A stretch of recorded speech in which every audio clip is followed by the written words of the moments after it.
So good morning, good afternoon, good evening, depending on when you're watching this webinar.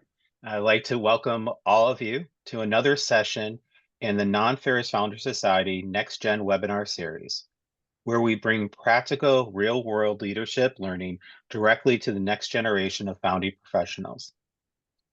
My name is Bill Padnes. I am the Director of Workforce Development for the Non-Ferrous Founder Society, and I'm so glad that you're joining us for today's session, which is led by someone who embodies what it means to learn, grow, and lead through experience. And that's Paul Glover, the No B.S. executive coach, who's my person in that other little corner right there. Paul's professional journey is really remarkable. He spent 25 years as a federal trial lawyer, operating in an environment where clarity, accountability, and storytelling weren't just helpful, they were essential. Those high pressure years taught him how people think, how they respond, and how leaders rise when the stakes are high. For the last 2 decades, Paul has taken those lessons and become a trusted coach to executives and managers across North America, including leaders at organizations with revenues over $1 billion. He's known for his honesty, his humor, and his ability to transform everyday challenges into powerful leadership insights. His work is rooted in the belief that leadership is not about perfection, but about the presence, reflection, and continuous growth. And on a personal note, I want to share this. When Paul and I met for our webinar rehearsal last week, that rehearsal actually really turned into a full coaching lesson. We could have talked for hours. His ability to connect, especially when we talked about the Indiana Hoosiers, but also his ability to challenge and inspire is real. And I walked away thinking, our members need to hear this. That's why today's conversation matters and why we're so excited to have him with us.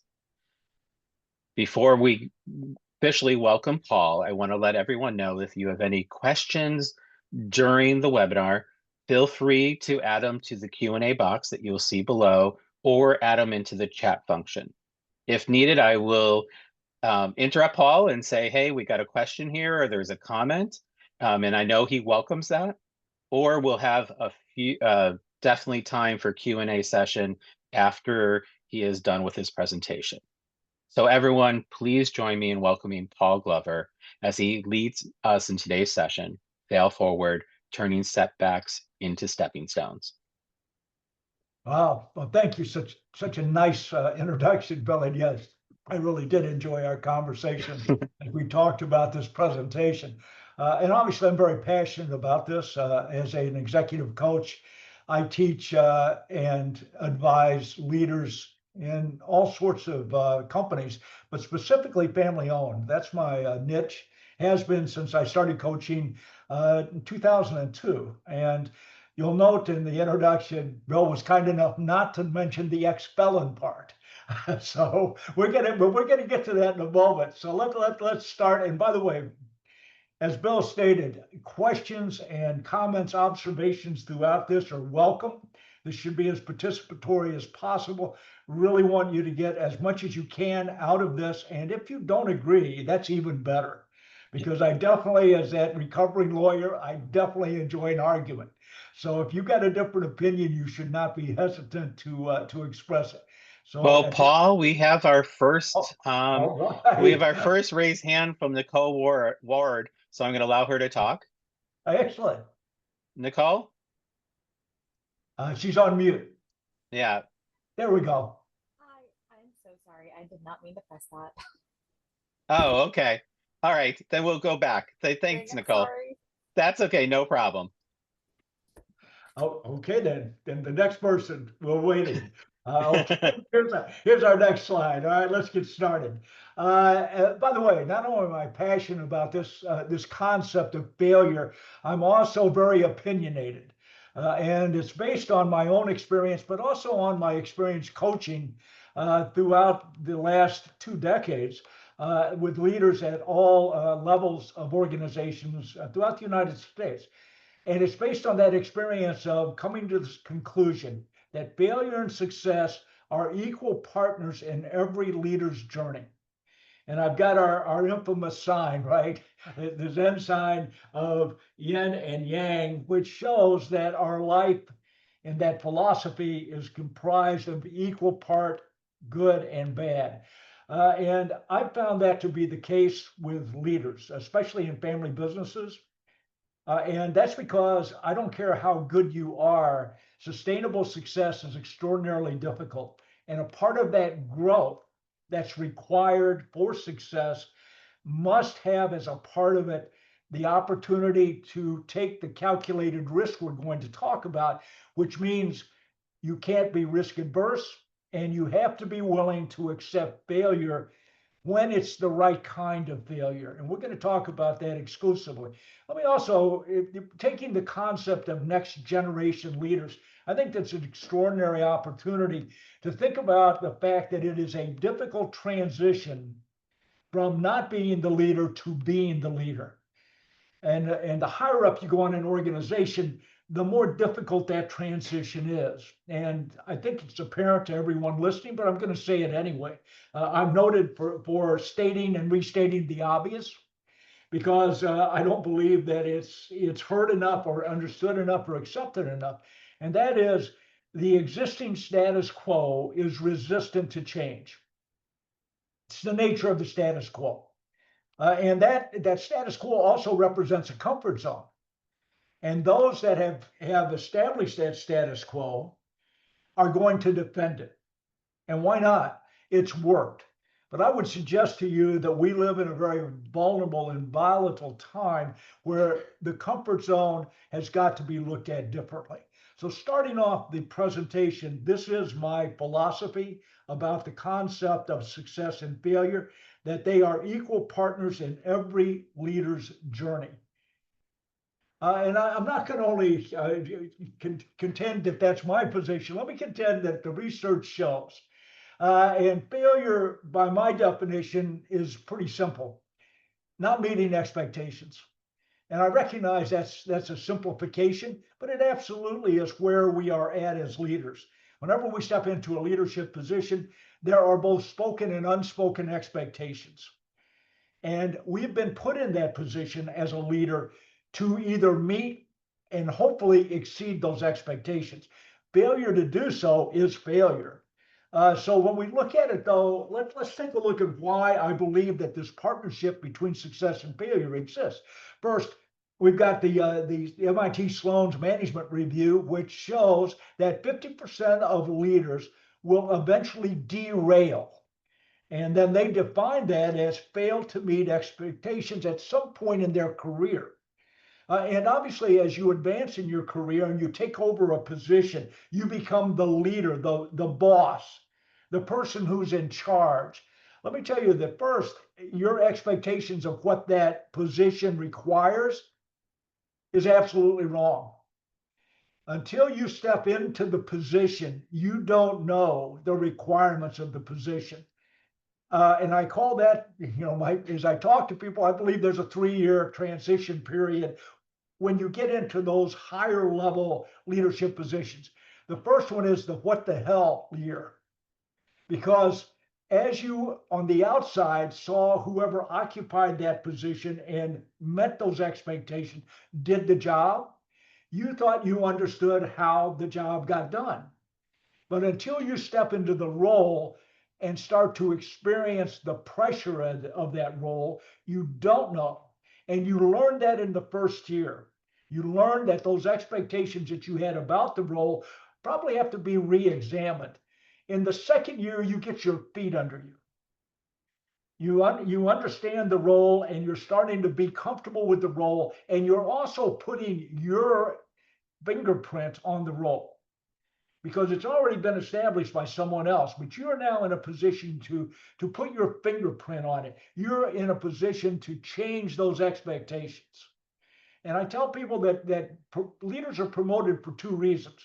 They're either promoted to be a placeholder or a change agent. And I would suggest to you, in the very volatile environment we're in now, placeholding is not preferred. Even though it may be stated that it is, the reality is most organizations have to face the reality of the environment. And that means that change is a part of that environment. It's just about a requirement.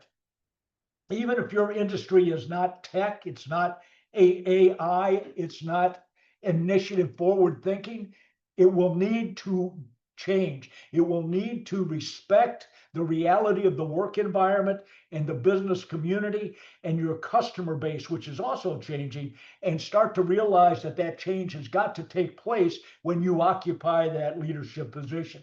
A little more research and then we'll move on. I'm a research geek, so I got to throw a little in here. And then we've got the second one, Wharton School and Center for Creative Leadership. 60% of managers fail within the first 24 months in their new role. And now remember, the definition of failure for our purposes today is not meeting expectations.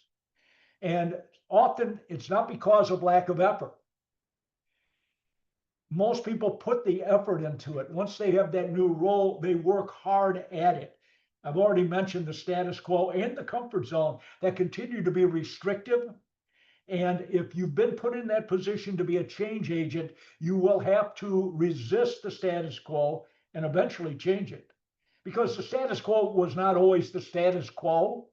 The status quo was established in response to the needs of the business based on the needs of the marketplace and the customer base. So you will be able to establish a new status quo, but that's going to require that you step out your comfort zone, out of the comfort zone that the company and you have established. And because it is comfortable, is uncomfortable to expand and step out of. The last one is, if leadership failure rates in stable markets, and that's what these two research numbers are about, they're stable markets.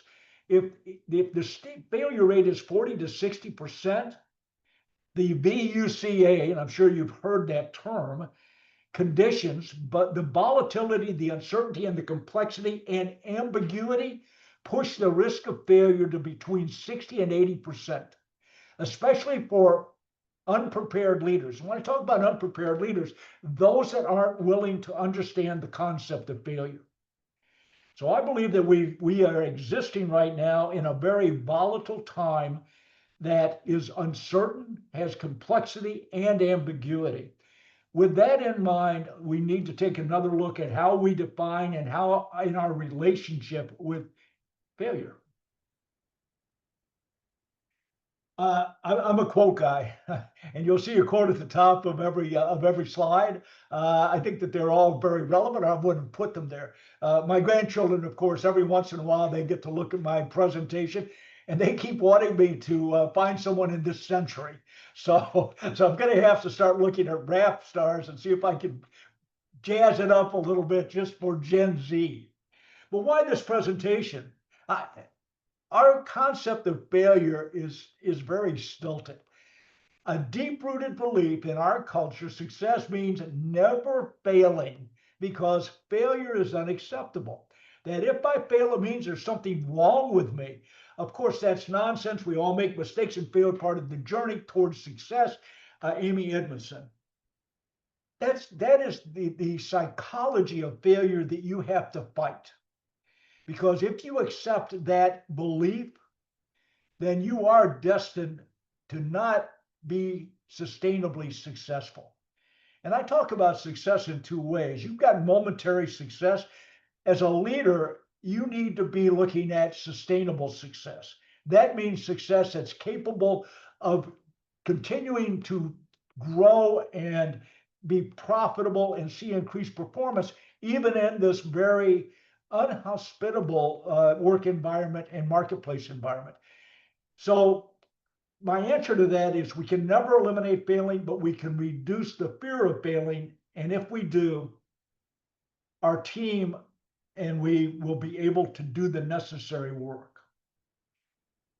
God damn it. Excuse me. I have bad fingers on this thing. I actually got a brand new mouse and it's much better than me.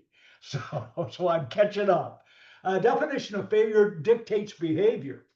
And that's the concept of how organizations determine how their employees, their stakeholders, their leaders are given the opportunity to fail.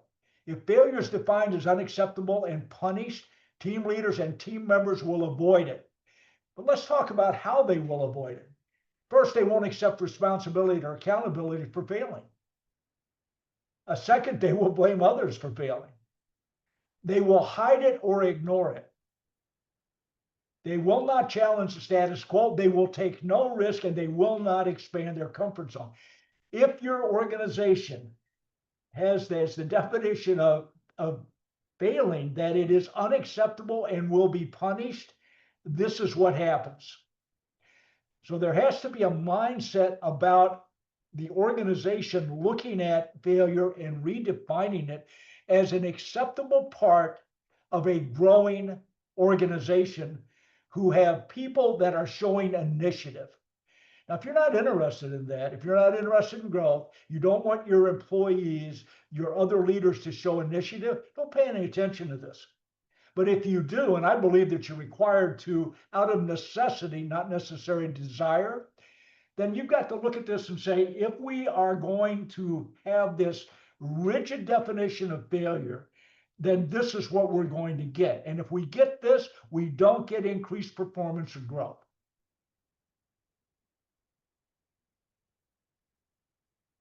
Failing forward is a term that I came up with. Obviously, it's not so bizarre or unusual that I get to copyright it.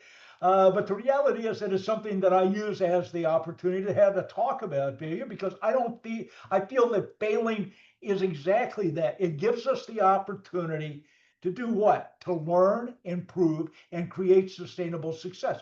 Failure is a lesson, but we have to be willing to learn it.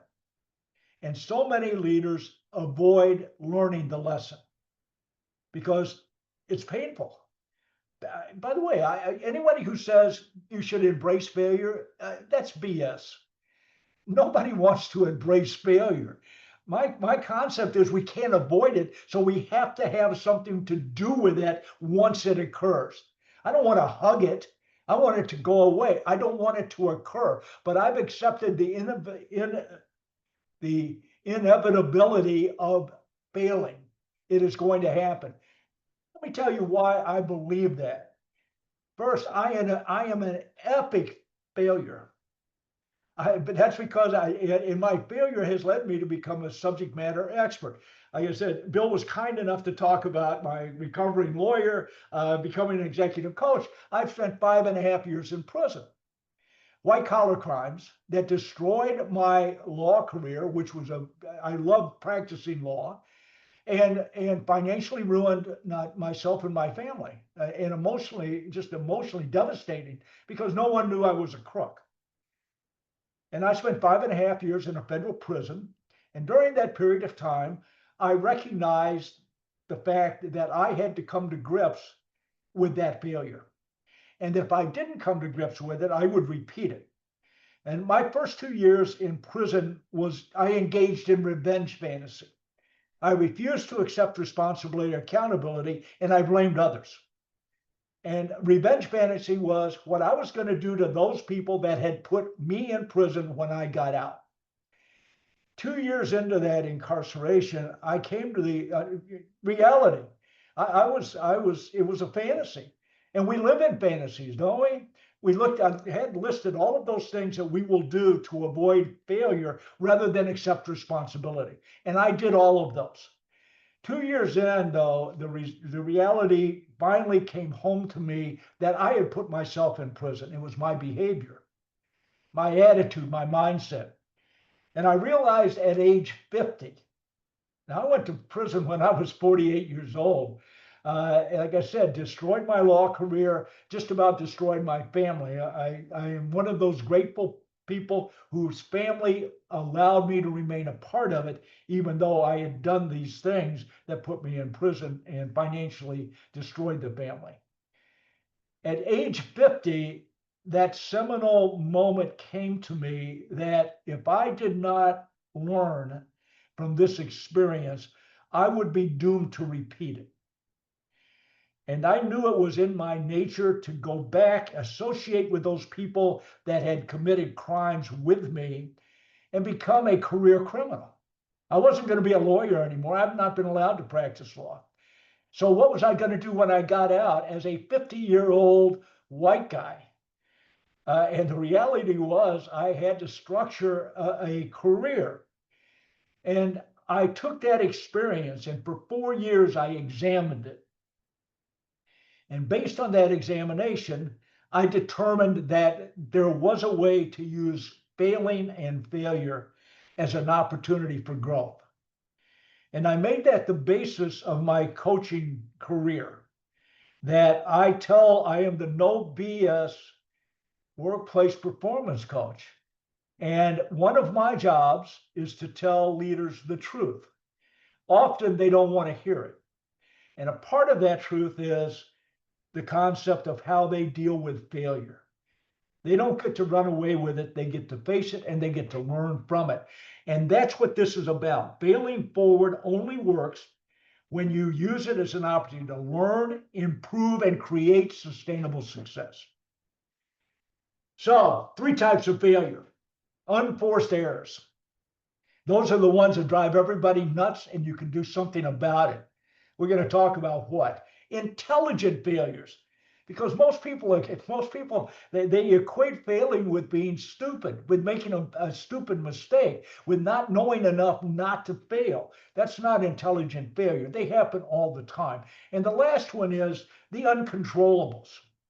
The unpredictable, constant changing disruptors beyond your control. And as leaders, we start to think we're in charge. We think we're controlling everything that we touch and engage with. Yeah, the reality is not so much. You can't control your workforce anymore. They've decided that they're equal stakeholders. That's why turnover is huge. That's why engagement is low. You've got to understand those are uncontrollables until you step in and you do something about that. So accept the fact that the weather and the economy are things you're not going to control. Let it go. You cannot spend time and energy and resources fighting that reality. The other two, absolutely. Unforced errors are unintentional, and here's why they occur. Bad assumptions, bad process, lack of training, and just carelessness. These are things that you can control. And if these continue to occur and you don't do something about them, that's a failure of leadership. You've got to look at first your assumptions. Are they accurate? For instance, are your expectations reasonable or unreasonable? Unreasonable expectations are demotivators. So be aware that if that's what you set as your goal, they're not going to work well for you. And you're going to have unforced errors because of that. If the system is not supporting the goal, it will defeat the people who are trying to achieve the goal. A bad system defeats good people. A bad process does the same thing. Examine these things, because if you can reduce the number of unforced errors, you immediately get increased performance and profitability. Lack of training. If you keep putting people who don't know how to do the job in a position to have to do the job, that does not work well. Well, training takes time, money, and resources. And by the way, if you don't want to do it, don't expect it to get any better, except the unforced errors. And the last thing is just plain carelessness. Standards have to be put in place that people understand are not optional, they're required. That's up to you. Here's what the unforced errors are. They're within your control, and you can do something about them to eliminate them. When you do, you see an improvement in a variety of areas. Now we get to the more interesting part. And the rule at the top, this is the one that leaders actually are repelled and repulsed by hearing. To have sustainable success, leaders must fail 16% of the time.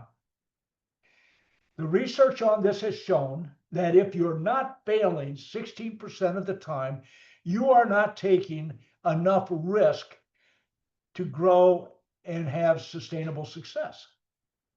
You are risk adverse. And by the way, most businesses are risk adverse. They don't want to take a risk. Initiative and initiation is all about taking risk. If you don't, you're not stepping outside your comfort zone. which means the status quo and that comfort stay where it's at. This marketplace will not allow that to happen. This economy will not. It will punish you if you're not willing to take and to engage in intelligent failures. First, they are intentional. If you are waiting and you keep being caught unprepared for failure, shame on you. You've got to be looking for it. I tell everyone in my program that you should always be looking for trouble because it's there. You just haven't seen it yet, but it is there. Trouble does not go away. As successful as you are, there will always be something that's going to cause you difficulty and trouble. Be on the lookout for it. And by the way, if your team's engaged, they will be able to see it before you do. And if the communication process is appropriate and the psychological safety is in place, they will give you information that allows you to prepare for it. Intelligent failures are thought out, calculated risk. I am not a risk taker. I am a calculated risk taker. I need to make sure that whatever risk I'm going to take, I understand what it is, why it could go wrong, and what I need to do to, as much as I can, make it a successful risk. This has the potential to teach a leader and their team a lesson they need to learn. What didn't work and why. So whenever we fail, you don't run away from it. You take it and you talk to your team, because I believe that failure and success is a team sport. Unless you're a solo entrepreneur, you have to have a team around you to make whatever you're trying to accomplish occur. That means they've got to be a part of this process. Why? Execution and not vision is what hurts most organizations the most. Everyone can have a strategy, everyone can have a vision, but I guarantee you that the execution is where those meet reality. The rubber hits the road right there. So their team has got to be a part of this process of looking at the calculated risk that didn't work or did work and determine why one worked and why one didn't. So I've come up with a nifty little diagram that makes it, that at least makes it a little more easier to cover, because I think it's a process. I'm a process guy. And I look at this and I go, the art of failing forward is right here on this page. And we'll talk in more detail about each of these. But the reality is, this is the concept. And so what we have, it's a framework for proactively turning failure from a negative to a positive catalyst for sustainable success. Well, obviously, we always start with the big red failure. And then the process kicks in. These are, and someone told me, geez, it sounds kind of like the stages of grief.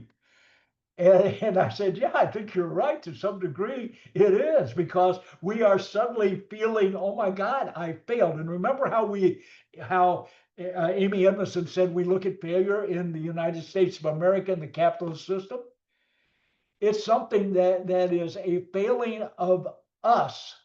It strikes us to the core as individuals and human beings, and therefore we take it personally. And when we do, it changes alternative. Just like I was in for 2 years in this revenge fantasy about not being willing to accept responsibility or accountability, I would suggest to you that you have to be willing to do that before this cycle can start. If you're not willing to accept your involvement in failure, and every time I hear a leader who tells me they are not involved in a failure, and by the way, I understand there's some failures that's not true, but anything of merit, any large failure, anything that's substantial and has an impact on the organization, I guarantee you a leader was involved in that plan and the execution of that plan. And if it failed, you as a leader need to accept that responsibility. It takes us then from acceptance, which is much more psychological, to analysis. Analysis is taking the subjective out and doing the objective. Instead of making it personal, we're now going to make it what? It's not personal, it's just business. And that's where we start to be able to analyze and make a determination as to what worked and what didn't work. That now moves us to adaptation. Why? Well, if it didn't work, we need to determine one of two things. Are we going to try it again? Are we going to adapt our systems? Are we going to adapt the steps that we took to institute whatever this change was? Because just about everything's about a change of improvement. And if so, what does that adaptation look like? And then we're going to prepare to act, and that requires we actually have an attempt. So now you've got it. If you don't get anything out of this, here it is. By the way, I love my Yiddish saying, man plans and God laughs. That's the way the leadership has to look at being a leader. You can plan all you want, and then whatever inevitable failure is going to come is going to come. You know why? It's inevitable. So here we have lots of detail, and I'm not going to just read this. It's here for you. By the way, the PowerPoint's available through Bill to anybody who wants it, and you'll see that there's also a workbook that goes with us. That's why I move quickly through this, because I've already got the concept out there for you, and you get to hear a little detail here. This is the trying again, the attempt, most difficult part of failing forward cycle. Why? Here are the reasons. All right. Here are all the reasons that leaders use to not try it again. Oh no, I stuck my nose outside my comfort zone and the environment whacked me. And now I'm back inside my comfort zone and I don't want to feel that pain of failure again. So you know what? I'm not going to do it. You pretty much told your company that they're not going to improve or grow. And I understand there's some innate growing that just takes place without a lot of effort. Why? You've got an organization and a team that's doing what they need to do. The concept is, are you looking for growth? Do you have a choice not to? Attrition of customers is greater than it ever has been. Companies, your customers go out of business. They're replaced by new companies doing maybe different things. These are just the facts of being in business. So if you're not growing through the concept of attrition alone, you're going to start to lose business. You're going to shrink. You're not going to grow. That calculated risk has got to kick in here. So trying again is essential. Leaders who learned the lesson should try again. The subjective part, first it's with the leader. This is the acceptance part. Deal with the feelings or repeat the failure. So much of failure is connected to the psychology and how you view yourself and your team when they fail or when you fail. And here's the very simple process. First, you actually have to take time to recover. Leaders are quick to decide we're going to do something now. Taking action absolutely matters, but you don't want to do it too quickly. You've got to take time to absorb the feelings. Identify and reflect on how you're feeling. Not about yourself only, but about your team. Did they do enough? Did they execute appropriately? If not, how are you going to talk to them about that? How are you going to engage them? Because you have to. If you engage them by making this a punishment, they will not take any calculated risk. No intelligent failures. Why would they? They recognize that if they fail, they're going to be punished for it. The last thing is take responsibility by owning your part of the failure. By the way, I found that as a leader, if you step in front of your team and you accept responsibility for your portion, your ownership, that encourages them to do the same thing. And when that happens, you now can move through this cycle. If you can't get through this portion, you never get to the next step. Why? Because the team, every failure is a team failure. And clearly you've got to deal with the feelings. Now you've got to help your team deal with these feelings.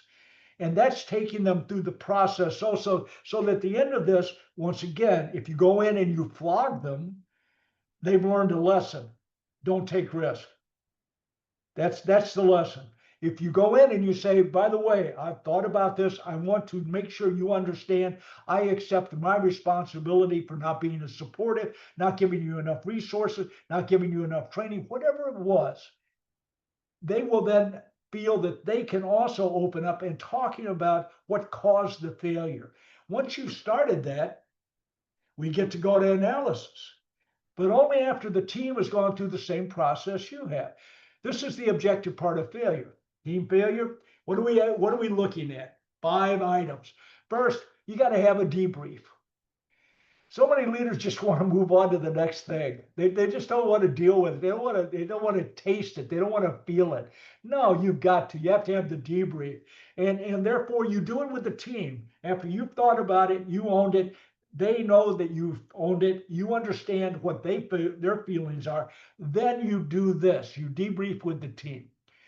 Once you get to this point, if you're still talking about feelings and people are still personalizing failure, trying to blame others, you need to step back, because you can't analyze objectively if feelings are in the way. You got to deal with those first. It takes time, by the way. This process is not a 24-hour deal, but it absolutely works. I've had it in place for leadership now for over 20 years. I can tell you I would not put this together and put it out here if I didn't know that it worked. Number 2, you collect feedback from everyone impacted by the failure. Failure often radiates out from not just your team to other parts of the organization. You need to get their impressions, their statistics, their facts, their feelings about why it failed and the impact it had on them. Because this is part of the information you need not to make the mistake again. Retrospective thinking, maximize learning by focus on past failures, by analyzing the events that led up to them. None of this is revolutionary. I wish it was. I'd already trademarked it and I'd be not talking to you guys. The 4th is the perspective thinking, anticipating potential failures, taking proactive steps, and determine if it's time. This is the one. 5. You can work your way through that. Is it time to cut the losses and not expend more time, energy, and resources? This is extraordinarily difficult if the leader made the decision to take this action, because they now feel invested in it.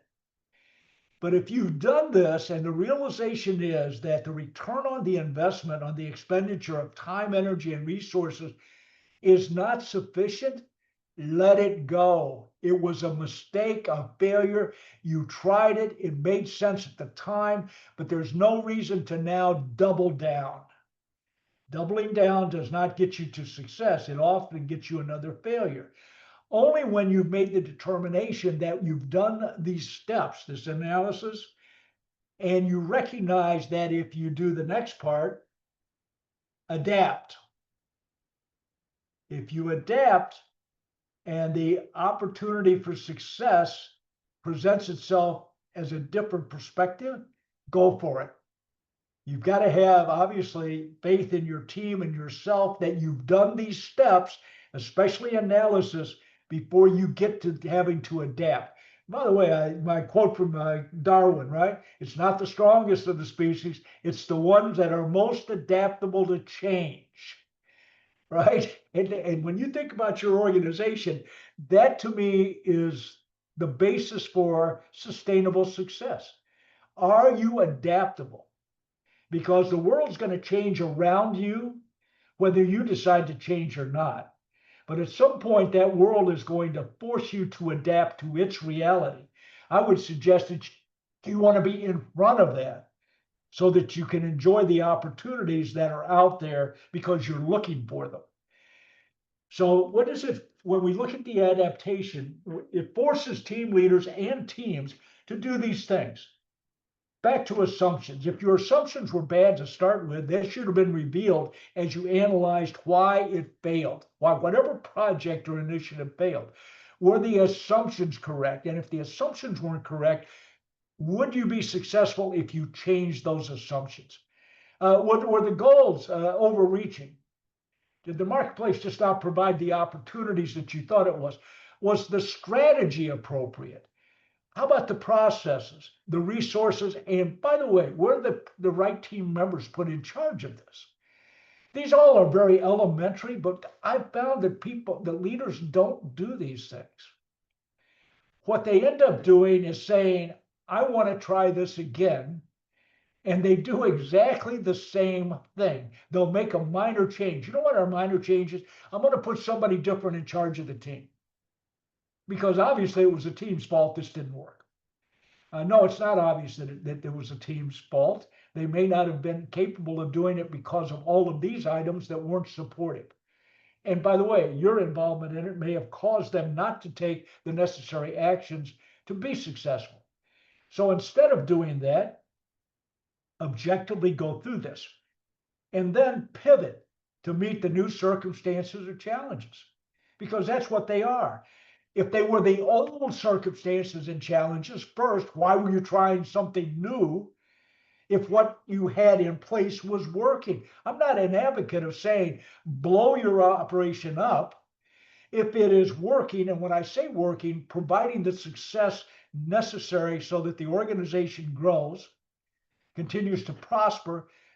Be cautious about tampering with that, right? Don't tear it apart just because you want to try something different, even if you think it's a calculated risk. Let that process play itself out, but always be looking at it critically instead of just accepting that it is doing what it needs to do and can't do better. The opportunity for potential is what this is all about. Companies have more potential than they normally are exerting. Potential requires that you be willing to take that calculated risk, betting on the organization's ability to survive the risk and be okay. Then you got to pull the trigger. You do all of this, and you know what? You've already been burnt once, and you're sitting there at the table thinking, am I prepared to put the resources, time, energy, money into another shot at it? And my deal is, if you've done all of this and it still looks like it's a calculated risk, take your shot. That's your job. You have got you got to be the one that pulls the trigger. You've got, and this is how you do it, right? You model the risk-taking behavior, establish the calculated risk-taking framework. So none of this is chance. This is calculated. Create a team culture of micro experiments. I find that if you do a pilot project, you give this, whatever this is that you put together as your initiative, you give it an opportunity to succeed. It gives you the information you need to make the changes necessary to roll it out on a bigger scale. We immediately want to go for the home run. It's built into leaders, and they want to swing for the fence.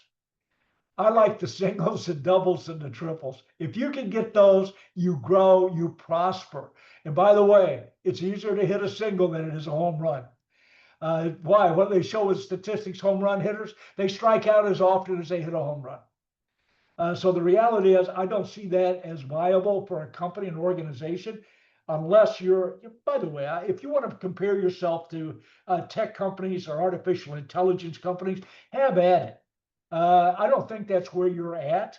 That's not your business, nor should it be. Those are the most risky elements of our society and our economy.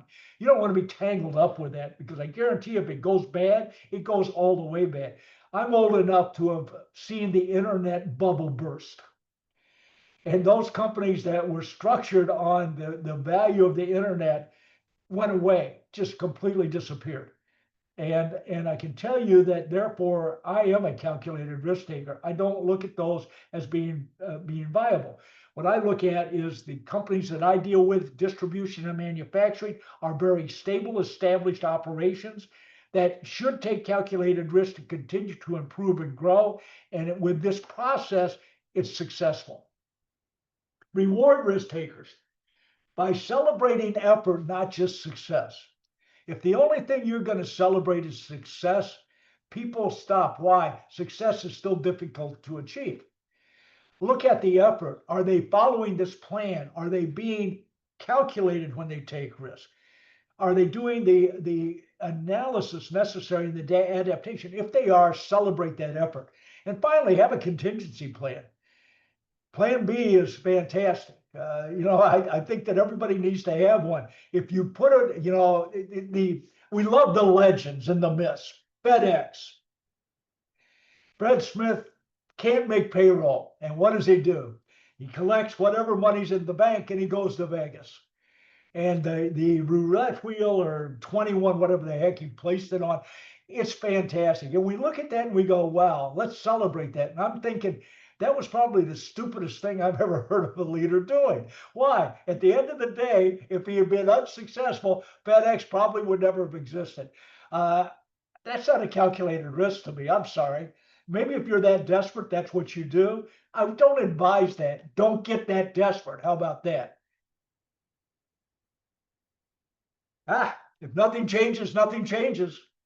All I can tell you is that it's up to you as leaders to make the determination as to whether or not things should change. No, whether or not things are going to change, because I can tell you they should. And if they don't, I think your company is going to have difficulty going forward. How successful you are today. By the way, Marshall Goldsmith did a really good book. What got you here will not get you there. And I guarantee you that that is a line that every leader should put on a plaque on their desk, because it's true. Things are changing. I said that with BUCA. They are changing dramatically and rapidly, and you have got to be a part of that change in some fashion, if nothing else, but to meet the needs of your customers. So don't be crazy. Don't be a Fred Smith and swing for the fence. Get into the game and say, I now can look at failure differently as an opportunity to learn, to improve, to prosper. Get your mindset around that. Force it down into the organization, make them believe it. And you know how they believe it? If you're the example, and every leader is, and you accept this and you act according to this, they will too. And that to me is where you're going to have the best success moving forward. Failing forward. Bill, I think I ran out of air. I'm not sure. No, you got it. I think that was great, Paul. Thank you so much. We appreciate it. Does anyone have any questions? I'll be happy if you want to raise your hand to unmute you. If you want to put in the chat, please let me know. Paul has his information here about the free workbook that everyone can get. And we will make sure that you receive, you receive an email to remind you about this and the slides. But right now we have some time for Q&A. So I will ask, since I'm not getting something right now, I will ask that first question. I like what you said right off the bat, that your team has more potential than you realize. Can you talk a little bit more about that? Because sometimes people are not just going to raise their hand and say, hey, I have an idea, but they might really do, but they're not sure if they could say it, or should they say something? Well, at first, we always believe that our team loves us and trusts us, and they'll tell us something we need to know. Yeah, not so much. The concept of psychological safety is kind of a new term, and the reality is that people don't feel that comfortable with it, and they certainly are not going to tell you something they don't think you want to hear. So when we get to potential, it is there waiting to be tapped. And I break workforces into three groups, and this is such a generalization, but it's because of the experience I've had, and it's based on Gallup. Gallup does the engagement survey, and what do they come up with? By the way, it hasn't changed a percentage point in 20 years. It makes me nuts to think that we understand what the problem is, but we refuse to find a solution to engagement. So the concept I've got is, you have a group of committed employees, put a percentage on it, Gallup does, let's say 20%. 20% are committed. And they're going to work as hard as they can, giving all the effort possible, just because that's who they are. And by the way, the company treats them well. We then have, let's go all the way to the third group. I call them the working dead. They're the ones that should have been terminated yesterday. And yet we haven't got around to them because of a variety of reasons. But they're toxic. 20%, the working dead. It doesn't matter what we do for them or with them. They're never going to be happy, and they're never going to be good contributors. It's this group in the middle. So we've got our committed, we got the working net, and we have 60% of our workforce. And by the way, every leader that I have in my coaching program, they say, well, I don't believe those statistics. My guys are all committed. I'm like, yeah, all right, that shows how out of touch you are. What we need to do is we'll take your frontline supervisors and we'll have them divide their group into one of those three categories. They immediately do because they exist. If the higher up the food chain you go, the higher up the level, the less you are in touch with these people. So you start losing the opportunity to see the reality of the workplace. Back to potential. This group in the middle, the 60%, they are waiting for you as a leader to give them a spark of inspiration, a little bit of excitement, something that makes them want to commit. Because you know what? You've got 20% of your workforce has committed. There's a reason for that. That commitment is based on trust and the reality of that leader that caused them to want to commit. The 60% in the middle is your potential. Why? They're doing just enough not to get fired. I mean, we call them quiet quit. They come up with so many terms. The reality is that they're there every day, but you know what you're doing? You're just paying them for their presence. How about if you look at that and go, this is the group that I want to engage and make part of the committed. And once you do that, the potential is explosive because every employee, because they work in a system, work in a process. If I want to improve that process or system, I'm going to go talk to the person who actually is in it. I may think I know, but the reality is the person who has to operate in that system, absolutely no. I'll give you an easy one. I was at a manufacturing operation, and one of the rooms was where they had they knocked the burrs off of it, right? So they had, come on, somebody help me here. I've got a block. You hold it in your hand and you grind them off, right? You grind the burrs off. So they're holding each of these guys, and this is 8 guys in a room, and they're pretty burly looking because this is a strenuous job, right? And so there's pieces, and they're knocking the burrs off, and so I'm standing there watching because a part of what I do with the client, I love to go see the client's operation. First, they're really proud of it. They should be, but I grew up with a dad who was a blacksmith, and in his as a blacksmith, he had a open hearth forge. And I just kind of get off on the concept of the flame and the noise that takes place in those manufacturing operations. So I'm standing there and I'm watching, and I see that the machines, right, the grinders, every handle has like 3 rolls of duct tape on it.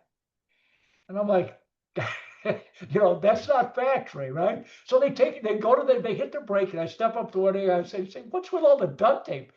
He said, that's because some pencil neck geek in the front office ordered these machines with girl handles. I was like, that should happen. If you're going to engage your guys, go to them and say, what do you need? Instead of me telling you what you need, or somebody else saying, by the way, they have a sale on girl handles, so we're going to get those. How about if we talk to the people who are doing the work? They will start to improve your process and system just by being involved in the conversation, if you want them to. If you don't want them to, don't pretend. So we have a question from Kristen Torres. I can either allow you to talk, but I think because we have time, I'm going to read it. Sure. How do you become confident in taking a calculated risk versus a stupid risk? Then also, what's your determining factor to continue trying versus scrapping the idea to start over and try something different? All right. The way that everybody gets better is practice. And I know that no one wants to hear that because you're like, oh my God, I've got to practice failing. No, you've got to practice recovering from failing. Failing is going to come whether you like it or not. The question is, how are you going to react to the failure?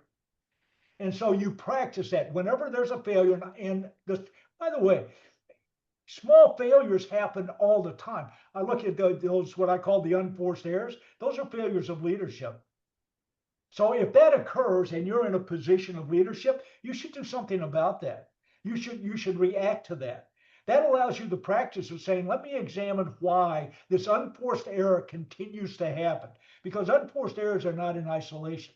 They're throughout the system, throughout the organization. And they are profit drainers. They suck time, energy, and resources out of an organization. So pick one of those and go through the system. Right? Go through my little diagram and see if you can't improve it, because you've already got the failures in front of you. You're just not recognizing them as something you can deal with. Unengaged employees, that's a leadership failure, unless they're in the working dead. By the way, that's a leadership failure. Why aren't they fired? Why are they still there? So that's what I would suggest, is this is an opportunity to take the concepts and practice it. That's how you get better at it. Right? Calculated risk, that's going through this process and understanding, by the way, intuition only works when you have enough experience to be intuitive. If you don't have experience, intuition will kill you. So if you don't have experience, don't try to add intuition. Don't say, I think I know.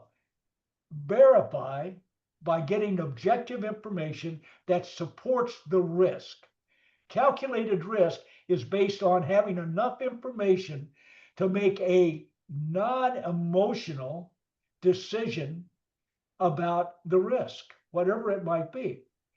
So your job is, if you like, when somebody likes something a lot, I tell them to take a step back and to get someone else.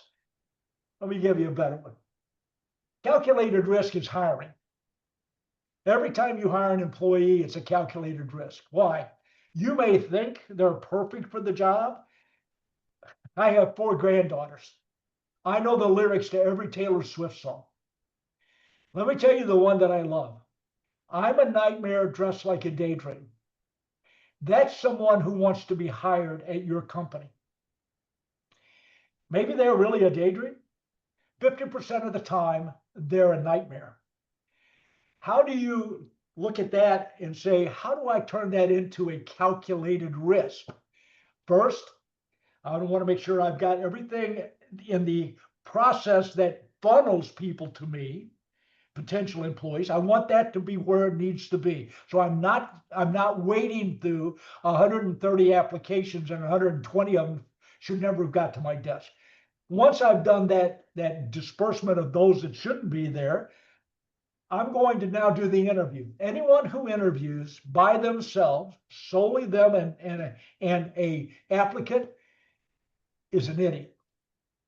Because if they want the job, they will be that nightmare dressed like a daydream to you.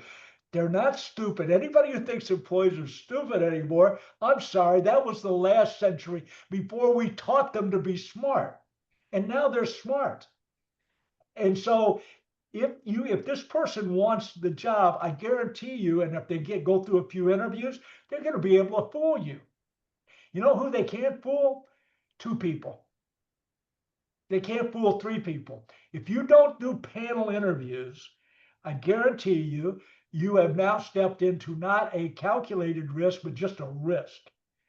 So I look at the calculated risk being 2 or 3 of us, and I would want someone on the team that they're going to be on to be in the interview.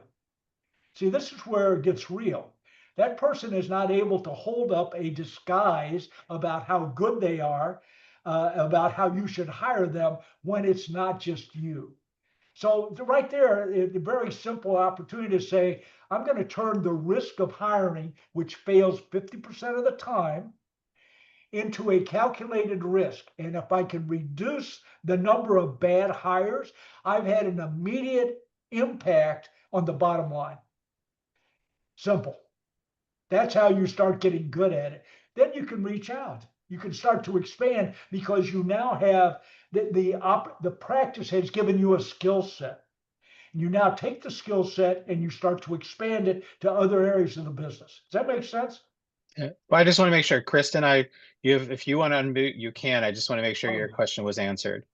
Yeah, that might be a lot of word salad. Yes, it was. Thank you very much. Okay, great. Just making sure. So Paul, it's 1:02. It's I want to be respectful of everyone's time, especially of your time. So thank you again so much for leading this session. I know I learned more from learning from you, and you're getting some good applauses coming from people. So thank you again very much. For those who are interested, the next-gen webinar series will be taking place actually in January of 2026, where we're going to be talking about your personal network. We're heading into conference season. So we know a lot of people next gen are used to networks that are based on from the leaders, the people that they work with, but it's how to develop your own personal network for your benefit. So Paul, again, thank you very much.